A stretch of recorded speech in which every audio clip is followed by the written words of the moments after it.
Olá, seja muito bem-vinda, seja muito bem-vindo aqui a mais um vídeo sobre o conteúdo, da Secretaria de Educação do Estado de São Paulo. Maratonando a Secretaria de Educação de São Paulo. O texto que eu trago hoje é Currículos e Tecnologias. É um texto datado. Olha bem, hein? A gente tem que contextualizar as coisas.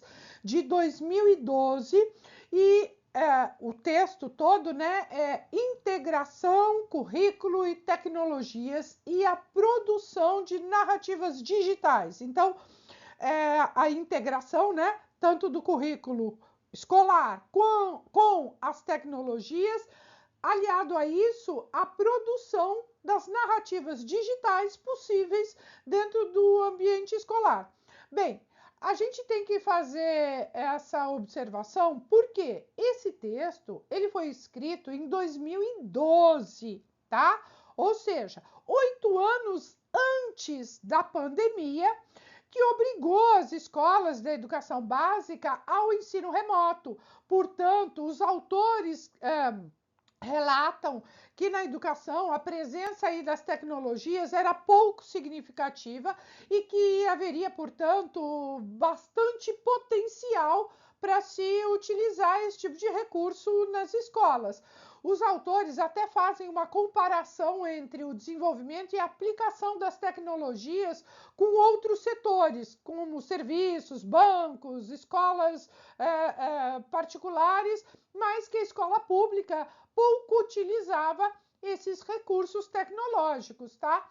Então, eles propõem uma reflexão sobre as contribuições das tecnologias digitais, da informação e comunicação, as TDICs, a gente fala também as TICs, as tecnologias da informação e da comunicação, mas os autores falam das TDICs, TDIC, como a abreviatura, de tecnologias digitais da informação e da comunicação, sempre de uma maneira integrada ao currículo escolar para incrementar o desenvolvimento até do web currículo, por que não, E sobre as novas formas de construir o conhecimento através das narrativas digitais. No texto, os dois autores, eles ainda discutem os temas como integração, currículo e tecnologias, que a gente pode chamar e traduzir de web currículo. Já anota aí no seu caderninho para você não esquecer, tá? E a relação entre o currículo e as narrativas digitais, que é um conceito de narrativas digitais, eles trazem também o conceito de letramento digital e os usos dessas narrativas digitais na educação. É o que a gente vai ver aqui e depois tentar aí resolver alguma questão. Belezinha? Bora lá estudar. Bom, esse texto, ele foi escrito a duas mãos, Uma das autoras é a Maria Elizabeth, tá aí na tela, ó. A Maria Elizabeth Bianconcini de Almeida e o outro autor que escreve com ela, é o José Armando Valente, tá?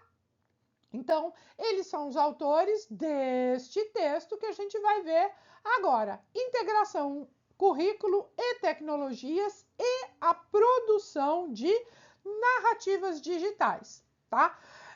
Então, é como eu estava falando para vocês, esse texto é de 2012, aonde eles vão discutir novas formas de produzir textos, narrativas, a partir de outras práticas sociais que envolvem as tecnologias, ou seja, a partir da linguagem midiática, a organização aí de experiências por meio de histórias, representadas também por meio de textos, de imagem e de som, ou seja, várias mídias, Então eles estão aí antenados e ligados aí com todas essas oportunidades de comunicação, tá?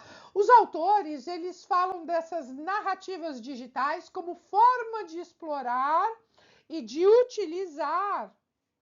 Falei agora há pouco, anota aí, ó. As TDICs, tá? Que são as tecnologias, ó, tecnologias digitais da informação e da comunicação. Há quem chame isso simplesmente de TICs, tá? Tecnologia da informação e da comunicação. Mas os autores preferem acrescentar o D de digital, tá? E eles propõem isso dentro do currículo escolar, tá? Então, a proposta deles, né, é abordar a questão das TDICs, né, dentro do currículo escolar, ó, dentro do currículo escolar. E assim eles vão propor narrativas, tá? Eles vão fazer isso de que maneira? Propondo narrativas. Que são maneiras, né, de você narrar, de você contar, de você expor o currículo, por exemplo, tá? Onde são trabalhados os conceitos, as informações, os dados, os conteúdos, né? E os estudantes podem utilizar essas narrativas como se fossem, e anota aí, essa é a palavra-chave, tá? Eles vão utilizar essas narrativas como se fossem janelas da mente dos estudantes, tá? Então, é como se essas narrativas pudessem abrir aí as portas, né, as folhas da janela da mente do estudante. Essas narrativas, elas são construídas por intermédio das tecnologias que têm aí os seus conteúdos analisados pelos autores, né, pela Maria Elizabeth, pelo José Armando, como forma de aprimorar a educação no sentido da construção do conhecimento por parte do estudante. Um conceito que eles trabalham, que eu já falei, mas é interessante vocês anotarem aí também, é o conceito de, olha, web currículo. O que é esse web currículo? É um processo no qual essas TICs são ativamente participando aí do desenvolvimento do currículo, nas atividades curriculares. Então, seria a maneira como as DTICs, né, vão interagir no currículo a partir de atividades pedagógicas, tá? Então, o web currículo está ligado às atividades escolares, né? As atividades pedagógicas. Belezinha? Bom, é aí, nesse ambiente, que os estudantes e os professores vão se apropriar tanto da tecnologia, né, quanto do currículo para aprenderem. Então, é uma oportunidade, tá, de atuação de professores e estudantes, em função, né, aí da aprendizagem, que afinal de contas é isso que se pretende dentro das escolas, ok? Bom, os autores, eles partem então, eles começam o texto falando de currículo escolar. E eles definem ali o currículo como sendo um corpo de conteúdos. Então, eles vão trazer os conceitos, né, de currículo, tá? Eles vão trabalhar bastante com os conceitos de currículo do Flávio Moreira, do Sacristã, do Rimeno Sacristana, enfim, ele vai trabalhar aí com alguns conceitos de currículo, alguns a gente vai falar mais acentuadamente aqui no vídeo, mas, enfim, é entendendo esse currículo como um corpo de conteúdos, tá? Conteúdos o quê? Conteúdos escolares, isso mesmo, né? E entendendo esse corpo de conteúdos, né, como tendo passado por vários processos e outros entendimentos e pontos de vista, ou seja, o currículo é algo vivo, né? Então são conteúdos, o currículo também é vivo, né? Ele vai sendo construído. Agora, uma questão extremamente importante que eles colocam é um conceito de polissemia do currículo. Então, se eu tiver alguma questão falando, o currículo é polissêmico? O currículo é polissêmico. Ah, professora, o que é isso? Calma, eu vou te explicar. Ó, polissemia, né? O currículo é polissêmico, ou seja, ele tem vários significados. Ele vai além daqueles significados que você pode ter em mente. Por exemplo, ele vai dizer respeito dos conteúdos escolares, ele vai dizer respeito...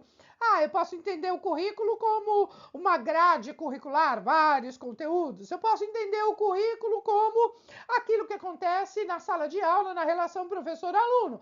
Eu posso entender currículo como uma prescrição, um currículo oficial prescrito pelas instâncias superiores e normativas. Eu posso entender currículo, enfim, este amplo entendimento do currículo é que leva à definição de que currículo é uma palavra polissêmica, porque ele comporta vários entendimentos do que é currículo, ok? E um desses entendimentos é de que o currículo está integrado com as TDICs, né? Com as tecnologias digitais da informação e do conhecimento. E vai além mesmo, né, das intenções do próprio currículo e até do seu valor, da realidade, daquele valor efetivo ou declarado, né, que o currículo tem. Então, o currículo é entendido como uma construção cultural. Ele é polissêmico, né? Porque ele é fruto de uma construção cultural, uma construção social, ou seja, ele é produto da organização humana de um conjunto de práticas educativas que está relacionado à escola. Pode ocorrer, por exemplo, por meio das interações dialógicas, isto é, o currículo ele é produzido a partir de variados e diferentes processos, tá? Então, o currículo ele vai envolver também o quê? Processos, né? Processos de ensino e aprendizagem. Agora, as TDICs, elas possibilitam essa reconfiguração da prática escolar, ou seja, ela vai interferir diretamente no currículo, inclusive proporcionando aí coautoria entre professores e estudantes. Por quê? Por meio das TDICs, ainda é possível desenvolver o currículo para além daqueles limites de espaço e tempo de sala de aula e presenciais das escolas. Vai possibilitar aí outros materiais didáticos, outras possibilidades, por exemplo, de explorar conteúdos que vão além de um material restritivo que é o livro didático. Por exemplo, né? Afinal de contas, as TDICs, elas abrem possibilidades e, consequentemente, abre possibilidade do quê? De ligação, de interação, de conteúdos e saberes diferentes. E é dessa forma que se vai consolidando o conceito de web currículo com essa relação que vai envolver o quê? Diferentes atividades pedagógicas, né? Mas também o quê? Diferentes linguagens. Ó, linguagens. Por quê? É característica, né, das TDICs, porque elas vão proporcionar, por exemplo, o hipertexto, né? Então vão proporcionar o quê? Sistema de signos de comunicação todo diferenciado e que estão aí na prática social, né, no dia a dia das pessoas, na vida das pessoas. Então as TDICs, elas vão além de ferramentas. Elas atuam como se fossem estruturas de linguagem, de pensamento, de ação, de comunicação e vão representando o conhecimento, vão representando os saberes. E é dessa forma que a educação pode estar integrada com a cultura digital. Consequentemente, vai envolver e enfrentar conflitos e novos desafios que a própria tecnologia e a sociedade da comunicação, né, tá nos apresentando. Então, a gente está vendo que as TDICs, elas estão permitindo o acesso a uma educação, educação que tem a ver. Nossa, que feio isso, né? Vamos escrever direito? Nem eu estava entendendo o que eu estava escrevendo. Vamos lá. Educação. As TDICs, então, tem tudo a ver com a educação, com o acesso à educação em qualquer lugar, em qualquer ambiente. Então, vai trabalhar com a educação em tempo e espaço diferentes do que aquilo que é o tradicional, né? De uma escola física, né? De uma escola presencial, da educação presencial. Ou seja, vai trabalhar com tempo e espaço diferenciados, mas sempre com a participação em processos formativos de uma forma geral, né? De uma maneira geral. Porque a partir daí, com os usos, né, dessas novas tecnologias, as pessoas podem aprender a lidar com outros fluxos de informações, de conhecimentos, de saberes cada vez maiores. A sociedade hoje em dia mudou, tá? Então, as TDICs, elas possibilitam, né, fluxos e novas informações a todo momento. Ou seja, quando eu falei agora há pouco, né, que o livro didático é restritivo, ele é restritivo porque está ali, foi impresso. Então, ele está com aquela informação datada daquele dia que foi feito o livro. E hoje, você com acesso às TDICs, né, você acessa a internet, você tem outras informações diferente daquilo que já foi impresso, daquilo que foi considerado ali no livro didático. Você tem atualizações, então você tem novas informações cada vez maiores e a nossa sociedade mudou, o mundo do trabalho mudou, o trabalho exige muito mais um trabalho em equipe do que um trabalho individual e competitivo, como já foi no passado. Envolve hoje em dia não só trabalho em equipe, mas tomada de decisão em equipe, que agora são atividades, né, e ações muito mais desafiadoras do que no passado. Agora, em relação ao currículo escolar, e diante de todas essas mudanças, entendendo o currículo como uma prescrição, né, de uma esfera superior, esse currículo, como currículo prescrito, ele está com os dias contados, ele está fadado ao fim. Por quê?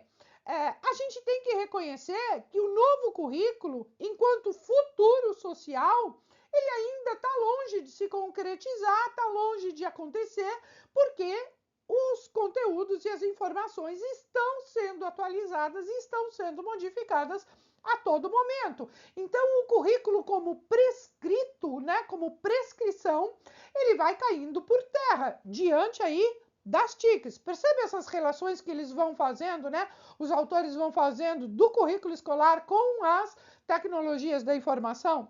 E é nessa hora que os dois autores tratam aí do conceito de currículo que o Rimeno Sacristã traz para nós e nos alerta que a gente tem um currículo oficial. Então, a gente tem um currículo não só oficial, mas prescrito. Aquele enunciado, por exemplo, hoje em dia pela BNCC.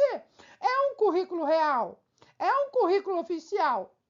E o currículo real e prescrito oficial pela BNCC, a hora que ele chega na escola, ele vai se transformar em vivo, né? Numa prática do dia a dia, na prática da escola, na relação professor-aluno, na relação aluno-aluno, na relação outros funcionários da escola, entre si, entre os professores, entre os estudantes, e que vai acontecer todos os dias e que vai se materializar na sala de aula, pensando aí numa sala de aula presencial.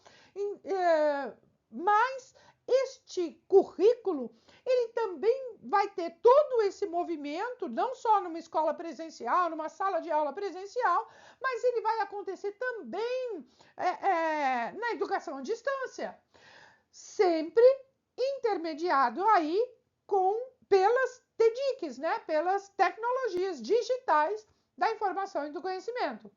Bom, a Almeida e o Valente, eles também falam de diferentes dispositivos, né? Falando aí das tecnologias, eles falam de dispositivos, ó, dispositivos que são os aparelhos, né? As manufaturas tecnológicas, né? Então, vai falar de dispositivos tecnológicos que devem ser utilizados dentro de sala de aula. Para quê? Para potencializar o desenvolvimento do currículo. Então, potencializando aí o desenvolvimento desse currículo, vai ter uma consequência evidente. Qual é a consequência? Narrativa de vida, tá? E o que são essas narrativas? Ó, o que são essas narrativas? Ó, as narrativas, elas vão permitir, elas são relatos, né? São textos que vão permitir o quê? A tomada de consciência sobre a própria aprendizagem e a respectiva transformação. Então, são narrativas que vão atingir diretamente estudantes e professores, né? A respeito das aprendizagens. E a gente sabe que quando as pessoas aprendem, elas se transformam, ok? Então, são aprendizagem, são transformações que serão oportunizadas aí pelas narrativas. É assim que essas narrativas elas vão sendo produzidas. E produzidas de que maneira? Elas podem ser narrativas orais, elas podem ser narrativas escritas e elas podem ser também narrativas porque vai envolver vários, né? Hipermidiáticas. Olha só, hipermidiáticas. Mas elas podem ser também, que a gente falou, oral, escrito, né? Visual. Então, uma imagem, ela pode produzir ali uma narrativa. E tudo isso, né? Essas narrativas hipermidiáticas, orais, escritas, enfim, elas têm um potencial educacional que elas podem ser utilizadas tanto para investigar o conhecimento, né? Os saberes que as pessoas vão expressar também, quanto para auxiliar no processo de construção desses saberes, de construção do conhecimento, aí por parte do estudante. Enfim, a produção das narrativas, ela tem sido bastante utilizada na educação como uma estratégia, né? Como uma metodologia de investigação e proporcionando aí oportunidades de quê? Biografia, autobiografia, história de vida, narrativa pessoal mesmo, sabe? Entrevistas narrativas, etnobiografias, etnografias, enfim, memórias populares, né? Memórias sociais. Então, as TDICs, aliadas aí com um objetivo educacional, elas permitem, através delas, né, é possível, então, utilizando aí os dispositivos tecnológicos, é possível se criar narrativas hipermidiáticas que vão dar conta aí das histórias de vida, de conteúdos, enfim, possibilidades de trabalhar aí com o currículo escolar. Bom, o texto ainda fala, além das narrativas, né? Ele fala que há atividades que podem ser utilizadas principalmente, Olha, atividades principalmente em ciências. E por que eles falam de principalmente em ciências? Por conta das narrativas que há na nossa sociedade, né? Seja em relação a mitos, seja em relação à própria ciência, a verdades, também a tecnologia do ensino de ciências, que é vamos dizer assim, a área do conhecimento que mais vai trabalhar com a questão de alfabetização científica, ok? A alfabetização científica. Questão de métodos, né, de estratégias, de rigor científico. E aí isso vai fazer o quê? Ele vai integrar o ensino formal, aquele que é trabalhado nas escolas, formalmente, naquele currículo prescrito, né, com aspectos de ensino não formal, aspectos de saberes que estão no mundo e também com a divulgação científica. Então, você trabalha ali, né, questões na ordem da ciência e depois isso precisa ser comunicado. Isso precisa ser narrado. Então, por exemplo, dá para usar narrativas por meio de linguagens para os estudantes imaginarem uma ilha específica. Você vai descrevendo ali, então eles vão imaginando essas ilhas. E funciona mais ou menos assim. Se o objetivo é fazer com que a ciência seja parte da vida dos estudantes, né, que eles incorporem a ciência no seu dia a dia, então a ciência deve fazer parte da narrativa dos estudantes. Percebe? Então, ela tem que estar dentro do dia a dia. Dessa maneira, a proposta é que o conceito de prática de narrativas com os estudantes, né, em sala de aula, passe a ser a atividade deles. Então, que eles passem a construir, construir o quê? Narrativas. Construir narrativas. Ah, mas só narrativas científicas? Não! Narrativas da própria vida. Narrativas sobre a própria vida, suas vidas, né? Suas vidas, como isso sendo resultado de experiências do dia a dia, tá? Então, isso aqui, essas narrativas da vida dos estudantes, é o resultado das experiências. E a gente não pode esquecer que quando a gente está falando de ciência, a gente está falando de experiência, né? De situações que você pode reproduzir. Aí é que a narrativa vai ganhar bastante importância e até uma dimensão maior. Olha só, a narrativa nesse contexto, ela não é mais somente uma estratégia, uma metodologia educacional, mas é uma maneira de ver o mundo, é uma maneira de entender a sociedade, é uma maneira de ação, é uma maneira de viver, tanto dentro da escola quanto na sociedade. Então, com a disseminação, né, das TEDx, as narrativas, sejam elas orais ou escritas, agora elas passam a ser o quê? Narrativas digitais, tá? Então, são narrativas, narrativas digitais. Ok?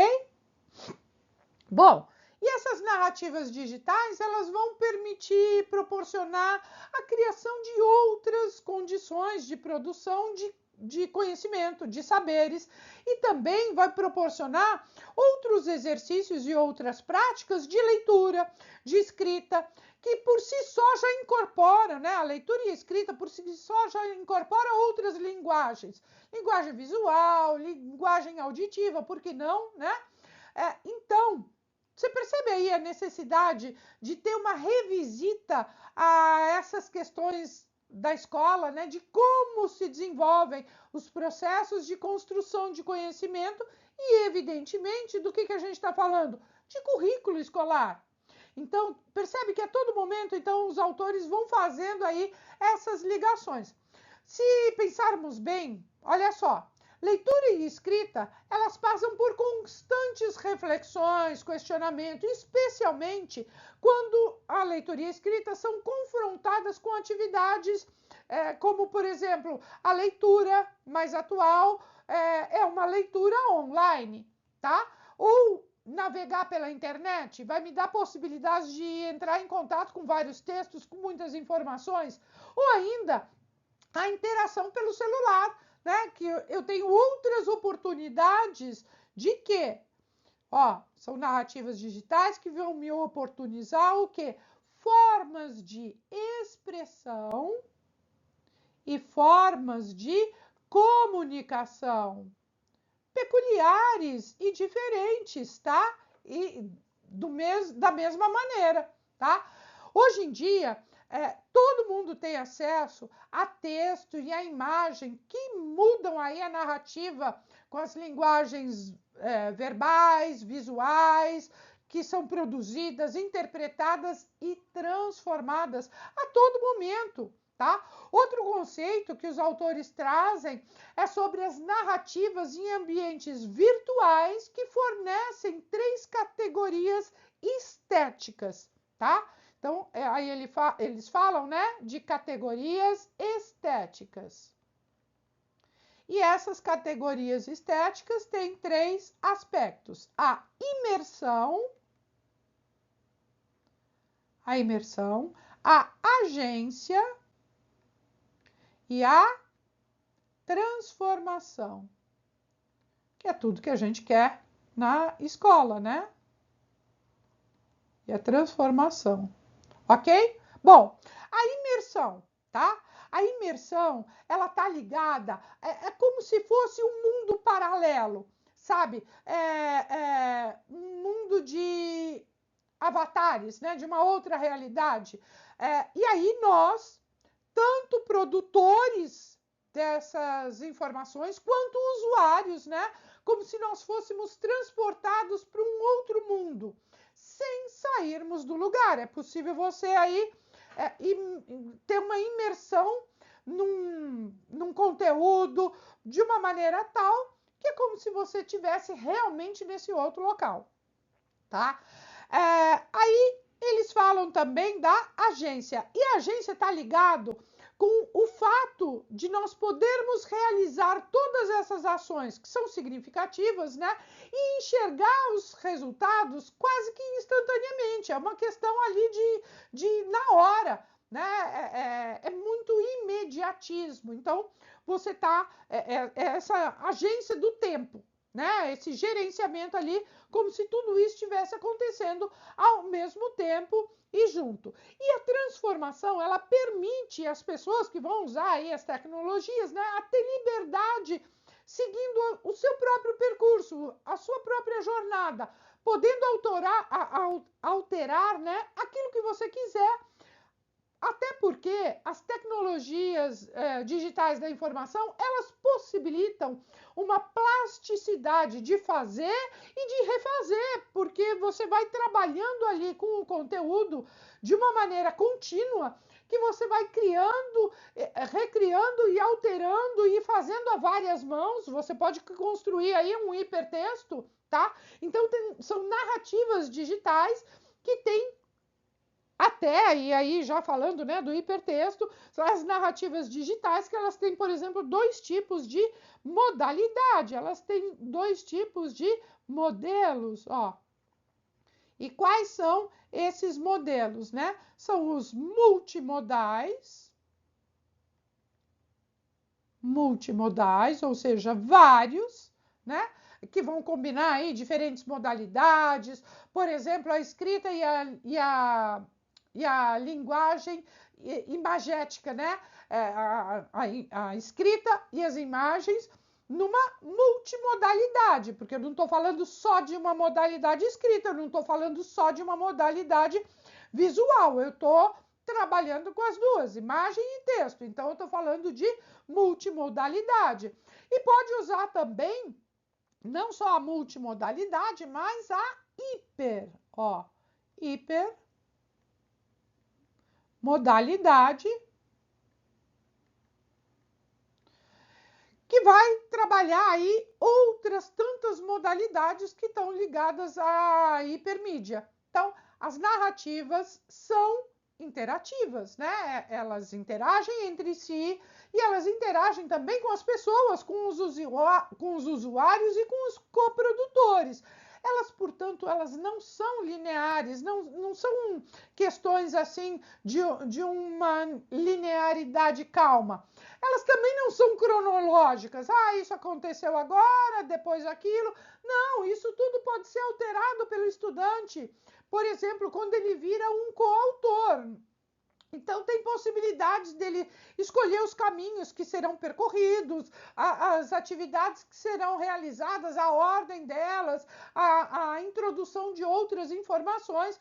Enfim, podem ser atividades escolares a partir dessas atividades escolares, né? Elas podem ser trabalhadas com projetos, pode proporcionar aí ao estudante que desenvolva conteúdos e saberes diferentes da sua realidade e também o professor que ele entenda as especificidades do meio e que ele saiba utilizar todos os recursos pedagógicos que estão envolvidos aí nesse processo.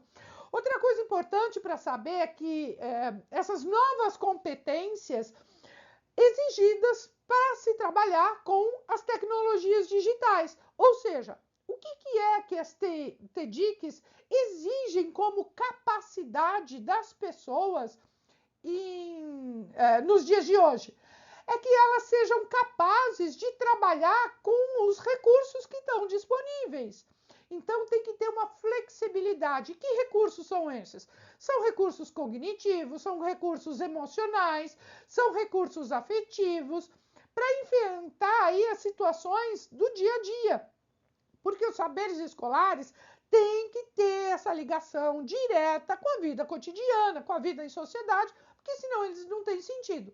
Então, resumindo, em relação aí às novas tecnologias, temos a necessidade de professores e estudantes se familiarizarem com esses novos recursos digitais, processador de texto, internet, web, e-mail, chat, bate-papo, lista de discussão, hipertexto, blog, fotolog, Second Life, né, que é a vida no mundo paralelo, enfim, todas essas questões, incluindo o letramento digital, incluindo a alfabetização científica, que tem a ver com outros letramentos, também com o letramento imagético e o letramento sonoro.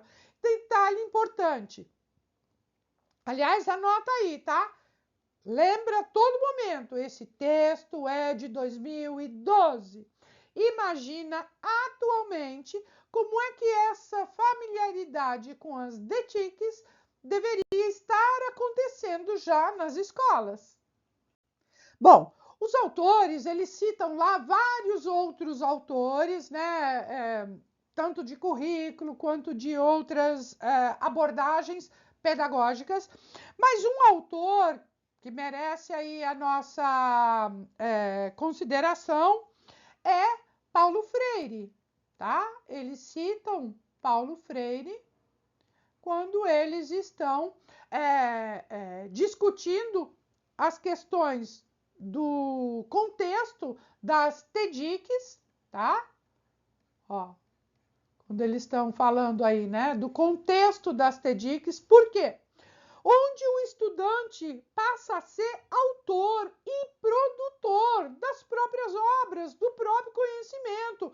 E isso é ou não é o pensamento de Paulo Freire, que será o mesmo, né, da utilização das TEDx, senão o estudante como protagonista, o estudante como autor, como produtor, tá? Das suas obras, do conhecimento.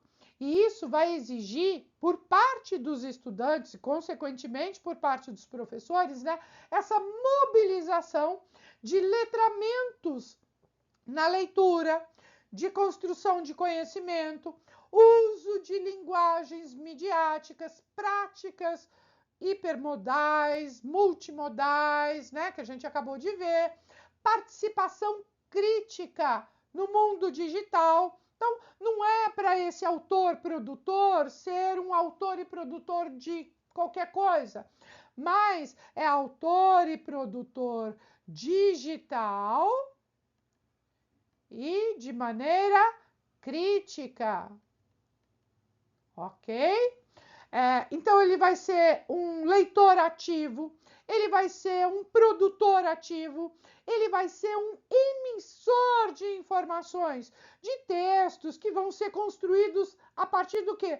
De palavras, de ideias, de gráficos, de sons, de imagens, tá? E é aí que o processo de ensino e aprendizagem precisa ser incorporado com essas tecnologias digitais, cada vez mais, para que os estudantes e os professores possam manusear e usar, aprender a ler, aprender a escrever, a usar as tecnologias para isso, usar as TEDx para, e principalmente, inclusão social, tá? Inclusão social, é no dia a dia, é na vivência do mundo, né? É em práticas democráticas.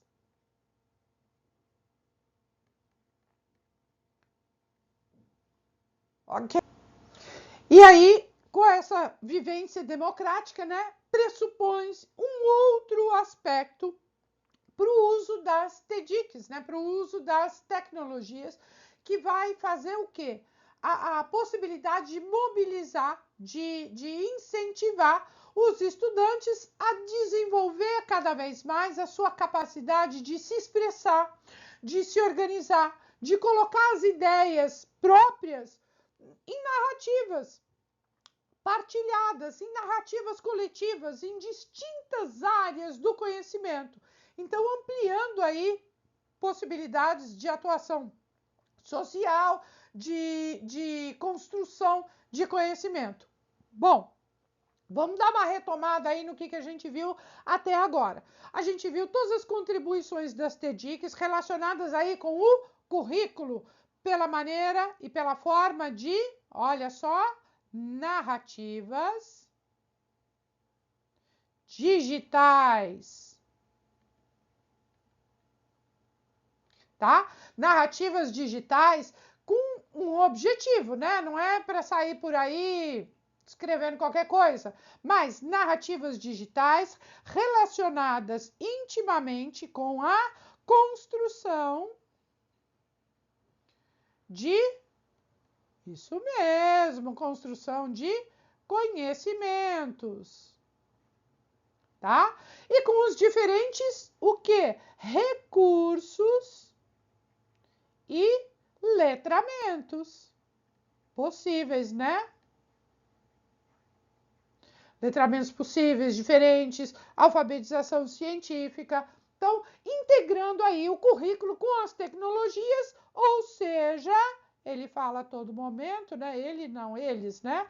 De web currículo, né? Que os autores estão a todo momento nos lembrando. Então, integrando o currículo com as tecnologias. Qual é o web currículo?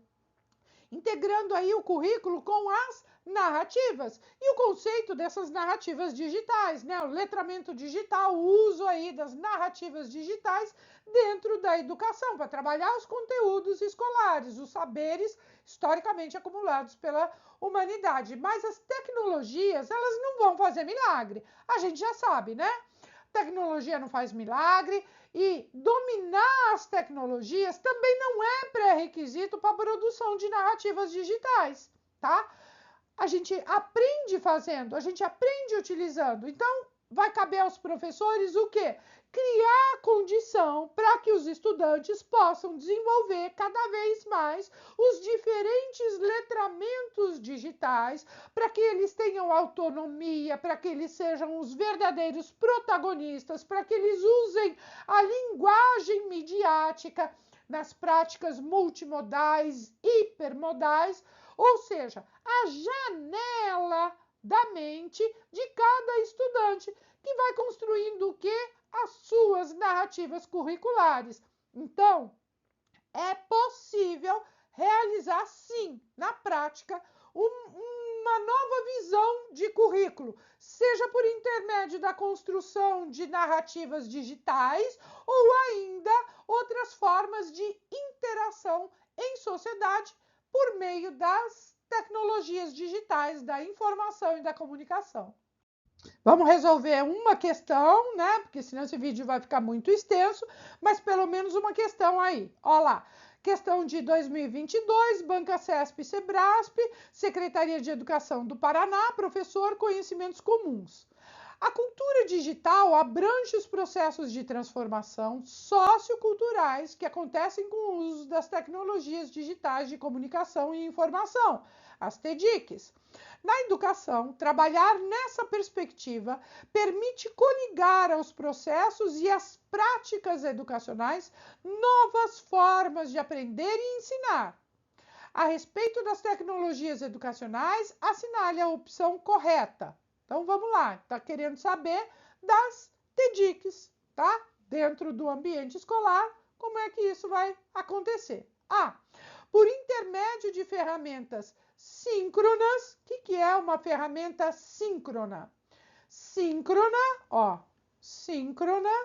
que está o quê? Sincronizado ao mesmo tempo. Então, atividades síncronas, elas estão acontecendo ao mesmo tempo.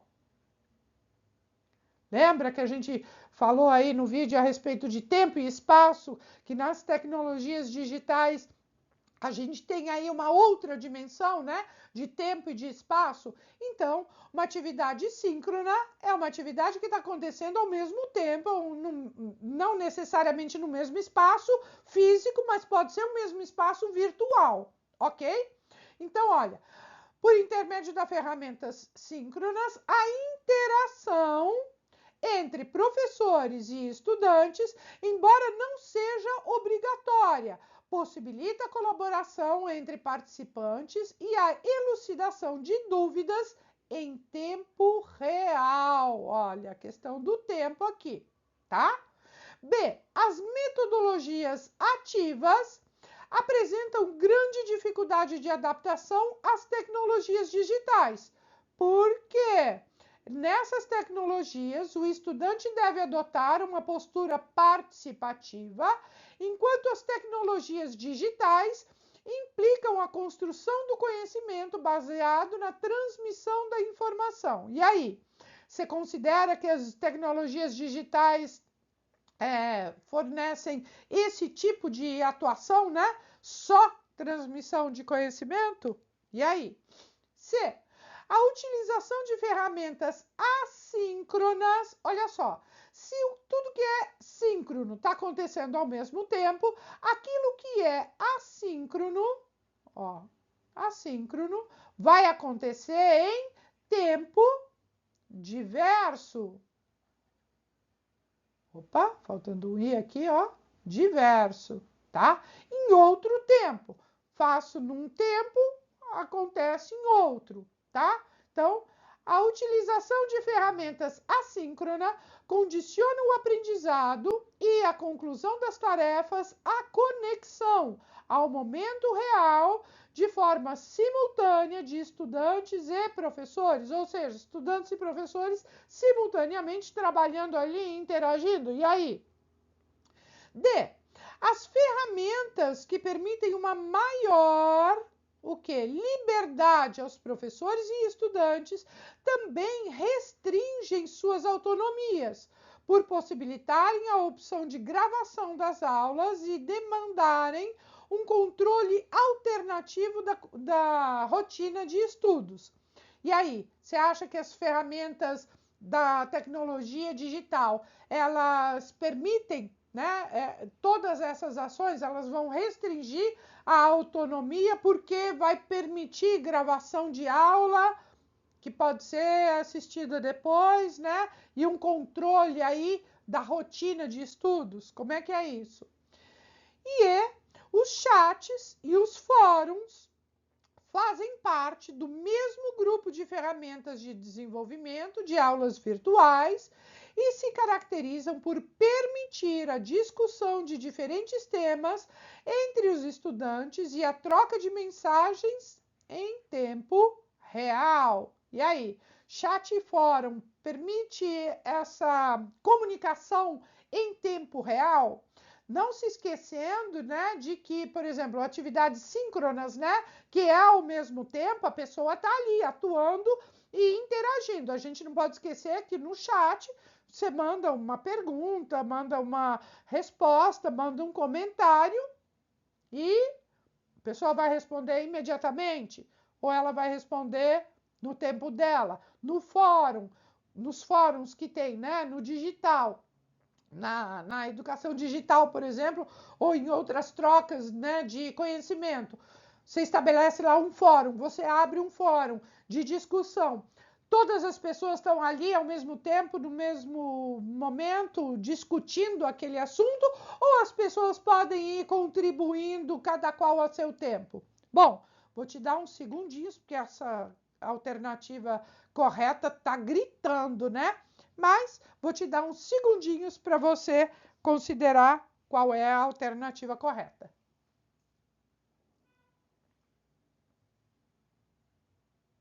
Fechou? Essa tá fácil demais, não é? Olha só. Por intermédio de ferramentas síncronas, tá? Ferramentas que possibilitarão a interação imediata entre professores e estudantes, embora não seja obrigatória, ela possibilita, ela permite colaboração entre os participantes e a elucidação de dúvidas em tempo real. Corretíssimo, tá? Atividades síncronas, aquelas que estão acontecendo ao mesmo tempo, permitem essa interação imediata. Portanto, é a nossa alternativa correta. Vamos ver por que a B não é. As metodologias ativas apresentam grande dificuldade de adaptação às tecnologias digitais? Esquece, elas não apresentam dificuldade. Justo pelo contrário, as metodologias ativas, por exemplo, uma sala de aula invertida, na qual o professor propõe que os estudantes pesquisem algo e depois tragam para a atividade, né? Antes, ele vai utilizar as tecnologias. Não é obrigatório, mas ele vai usar as tecnologias digitais, né? Frequentemente. Uma atividade que seja de pesquisa na internet, isso de uma maneira virtual, uma educação mista, o ensino híbrido, que vai ter momentos no virtual, que vai ter momentos no físico, no presencial. Isso é um exemplo de metodologia ativa, que está utilizando aí as tecnologias. Então, ela não vai ter grande dificuldade de adaptação. Justo pelo contrário, né? Nessas metodologias, o estudante deve adotar uma postura participativa, enquanto a digital implica a construção de conhecimento baseado na transmissão só de conhecimento, de informação? Claro que não. Então, a questão B também não é a nossa alternativa correta. Vamos para C. A utilização de ferramentas assíncronas. Olha só, as que vão acontecer em tempo diverso. Condiciona o aprendizado e a conclusão de tarefas à conexão. Quer dizer, se ela é assíncrona, ela não vai condicionar a conexão, porque eu posso ter uma conexão de boa qualidade e estar fazendo a atividade num outro momento diferente. É isso que é uma atividade assíncrona, né? Então, não tem relação aí com a conexão. No momento real, ora, no momento real, atividade assíncrona? Não, é assíncrona, que acontece em tempo real, tá? De forma simultânea com estudantes e professores? Não, a gente já viu que também não é a alternativa C, vamos para D. As ferramentas que permitem maior liberdade aos professores e estudantes também restringem a sua autonomia? Quer dizer, vai restringir a autonomia? Exatamente é o que não propõem as tecnologias, né? O uso das TDICs propõe exatamente mais autonomia, protagonismo, atuação, atividade, tanto por parte de estudantes quanto por parte de professores, ok? E não tem nada a ver, olha, possibilitarem a opção de gravação de aulas e demandarem um controle alternativo da rotina de estudos. Olha, não é porque o professor tem aulas gravadas que ele vai controlar a rotina de estudos, porque isso não se dá dessa maneira. Você sabe melhor do que ninguém, né? Não é porque eu tenho uma aula gravada que eu vou controlar o momento de estudo nos meus estudantes, tá? Os chats e fóruns fazem parte do mesmo grupo de ferramentas de desenvolvimento de aulas virtuais. Ok, até aqui tudo bem. E se caracterizam por permitir a discussão de diferentes temas entre os estudantes. Beleza, tanto chats quanto fóruns permitem, né, essa discussão de vários temas. E a troca de mensagens em tempo real. E esse em tempo real é aqui que ferrou tudo e invalidou a questão. Por quê? Nem o chat e nem os fóruns, eles precisam acontecer em tempo real. Aí você fala, professora, mas quando eu estou ali, vamos fazer uma compra na internet, eu tenho uma dúvida, eu mando uma pergunta no chat, dali a pouco a pessoa responde. Dali a pouco, não é imediato, não é como se fosse no telefone que você faz a pergunta e a pessoa responde na hora. É dali a pouco, a pessoa também está lá do outro lado do computador, às vezes em outro lugar do planeta, e ela vai responder no tempo dela. Evidentemente, quanto mais perto da pergunta, melhor é, principalmente se for uma compra. Mas não necessariamente eu respondo um chat naquela hora, tá? É a mesma coisa, por exemplo, de um WhatsApp, eu mando uma mensagem, a pessoa não tem que me responder na hora, e eu não tenho que responder a outro imediatamente, tá? Eu posso responder depois. Por exemplo, os fóruns, você propõe lá uma discussão e cada qual vai colocando a sua opinião, as suas considerações, os seus comentários, e isso cada um vai fazer a seu momento. Belezinha? Então não é ao mesmo tempo. Portanto, gabaritou quem assinalou a alternativa A da nossa questão de hoje. Belezinha? Obrigada por me acompanhar aqui nesse vídeo até o final. Bons estudos para você, beijo grande e até a sua aprovação, hein?